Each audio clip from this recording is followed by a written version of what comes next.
तो सबसे पहले देखो, अब मैं जो प्रश्न आपको करा रहा हूं वो है संख्या -13 का गुणन प्रतिलोम। प्रतिलोम का मतलब क्या होता है पहले आपको समझ में आ गया।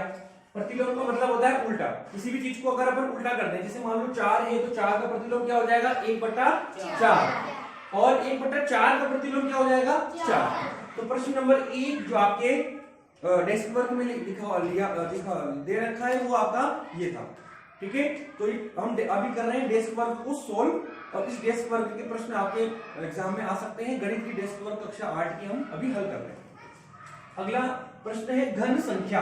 अब घन का मतलब क्या होता है, ध्यान रखना, अगर प्रश्न एग्जाम में पूछे वर्ग और एग्जाम में पूछे घन, तो घन का ही मतलब होता है, जैसे मान लो वर्ग है तो अगर 2 का वर्ग बताना है तो 2 को किससे गुणा करना है 2 से। कितनी बार 2 बार। तो 2 को 2 से करेंगे तो कितना आएगा 4। वहीं अगर घन पूछूंगा तो 2 को 2 से 2 बार, 2 की जगह कितनी बार गुणा कर देंगे 3 बार। तो वर्ग का मतलब होता है उसी संख्या को उसी संख्या से 2 बार गुणा करना है, और घन का मतलब होता है उसी संख्या को उसी संख्या से 3 बार गुणा करना है। तो यहाँ कितना आएगा बताओ। यही तो गलती हम करते हैं, जोड़ नहीं रहे हैं हम, क्या कर रहे हैं गुणा कर रहे हैं। 2 को 2 से किया तो क्या आएगा 4। फिर 4 को किससे करना है 2 से, कितना आएगा 8 आएगा। आगे बात समझ में, 2 को जोड़ना नहीं है गुणा करना है। तो गुणा करने पर क्या आएगा 8 आएगा। ठीक है, तो वर्ग और घन समझ में आ गया। अब जो प्रश्न दे रखा है उसमें बोल रहा है कि संख्या 9 का क्या बताओ घन बताओ। 9 का क्या बताना है घन।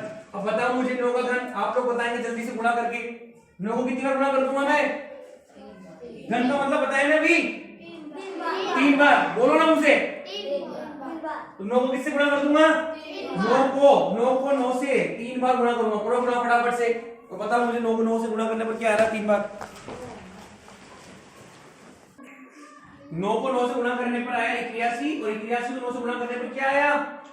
एक बार और देख लो गुणा करना, अगर नहीं आ रहा है तो 81 को करना है 9 से, तो पहले इस 9 का 1 में गुणा देंगे। तो 9 को 1 से गुणा करते हैं तो क्या आता है 9। फिर 9 को किससे गुणा करेंगे 8 से। 9 थे 72, 729 इसका उत्तर हो गया। कितना हो गया 729। तो ये दूसरा प्रश्न आपके मॉडल पेपर में घन वाला दे रखा है। तो पहला प्रश्न कौन सा था प्रतिलोम वाला, और दूसरा कौन सा था घन वाला। समझ में आ गया सबको।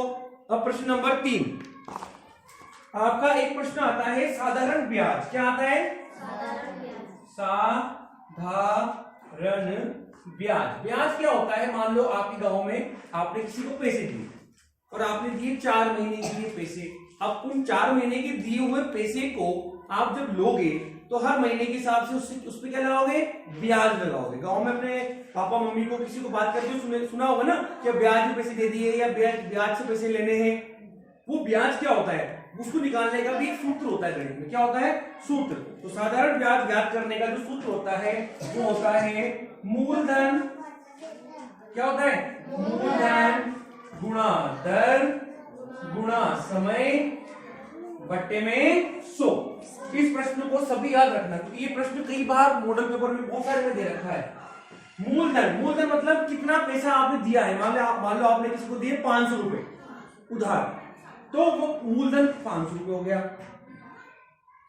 अब आपने दिया उसको मान लो 4% की दर से। मान लो आपने उसको बोला कि मैं तुझको 500 रुपए दे तो रहा हूं, लेकिन मैं हर महीने 4% उस पर लगाऊंगा ब्याज। क्या लगाऊंगा ब्याज। तो 4% आपने ब्याज लगा दी।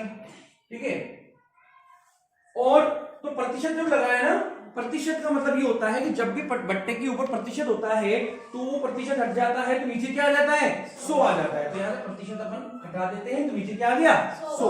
और समय मतलब आपने उसको 2 महीने के लिए दिए, 2 महीने के लिए दिए, या कुछ साल के लिए 2 साल के लिए दिए। मान लो महीने के लिए करोगे तो फिर आपको एक महीने में कितने, एक साल में कितने महीने होते हैं 12, तो फिर आपको 12 से भाग भी देना पड़ेगा। मान लो आपने उसको 2 साल के लिए दिए, कितने साल के लिए दिए 2 साल के लिए, तो 2 साल आ गया और बट्टे में आ गया 100।